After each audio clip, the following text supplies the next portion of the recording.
الانتاج، وكما كنشوفوا بانه النضج ديال الطماطم اثرت عليها هذه الحراره، وخصوصا الحراره الدنيا اللي هي هابطه، ولكن الحمد لله الانتاج هو وافر، والمساحات يعني اللي تغرست هي مهمه، وكذلك الانتاجيه غادي تكون عاليه، ولكن كما كنشوفوا هذا التاثير ديال الحراره خلى بانه الجني ما كيكونش بصفه مستمره كل يوم، وكيكون واحد التقاطع، وهذا الشيء هو اللي اثر على هذا الجانب ديال الاسعار ديال الطماطم. ولكن في هذه الفتره اللي هي قصيره اللي جات في هذه الاسابيع الاخيره ديال يناير وكتستمر، ولكن اليوم الحمد لله مع هذه الحراره الدنيا اللي بدات كتطلع، الجني يعني النضج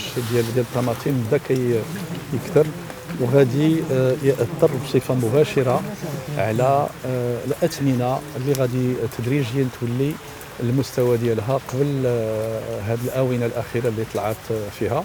وعندنا اجتماع مع المهنيين اليوم، خصوصا الفيدراليه ديال بمهنيه ديال الخضر والفواكه، لاجل يعني تتبع مشترك عبر واحد اللجنه ديال تمويل السوق الداخلي بالخضر وخصوصا الطماطم.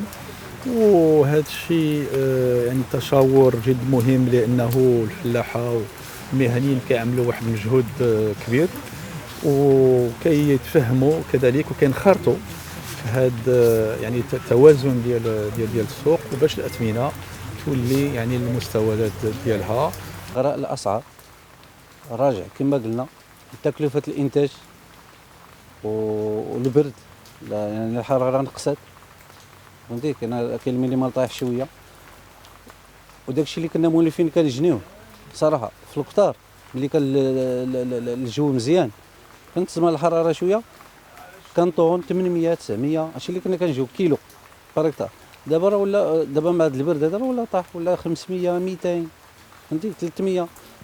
هادو من بين الاسباب. عاد زائد تكلفه الانتاج كما قلنا، الفلاح، المازوت، لي زونغري، لي بيستيسيد، يعني الادويه، كلشي هذا الاخر غالي كيساهم حتى هو في الغلاء ديال الانتاج. وبالنسبه للسؤال ديالك مستقبلا ان شاء الله واش ممكن زعما تكون انخفاض في الثمن، اكيد غيكون انخفاض في الثمن، بحكم انه غتكون المينيمال غيكون طالع، والحراره غادي تكون، وغتكون الانتاجيه غتكون الوفره صراحه في الانتاج. اكيد ان شاء الله غادي ينقص شويه في الثمن. الصراحه انا نقول لك واحد القضيه، ما كاين انخفاض في الانتاج، الثمن غيبقى مستقر كنظن، الله اعلم. وكما هنا اللي قدام ان شاء الله غير يكون المينيمال يطلع شويه المينيمال، تكون الحراره وتكون الانتاجيه، اكيد غيطيح الثمن.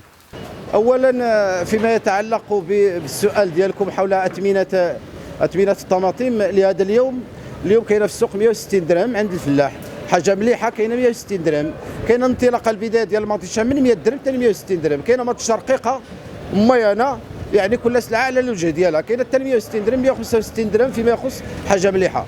اما ما يتعلق بالغلاء اللي شهدته الاسواق الوطنيه في هذه الاونه الاخيره، فهو راجع بالاساس الى عده عوامل. العامل الاول وهو ندره المياه، يعني الفرشات المائيه ما بقاتش كتعطي ديك الكميه ديال المياه، وبالتالي الفلاحه واحد العدد الفلاحه ما بقاوش كيديروا ديك الكميات من الهكتارات. والمساله الثانيه اننا حنا في وقت البرد المطيشه ما كطيبش. والمساله الثالثه كانت واحد الموجه ديال الحراره في بدايه اكتوبر، وانعكست سلبا على الجدر، يعني انعكست سلبا على الجدر، وطابوا واحد 3 الجدوره، واحد 3 البوكيات بدا فيهم الطياب، ووجدات مطيشه وتكبات في السوق ب 30 درهم وب 25 درهم.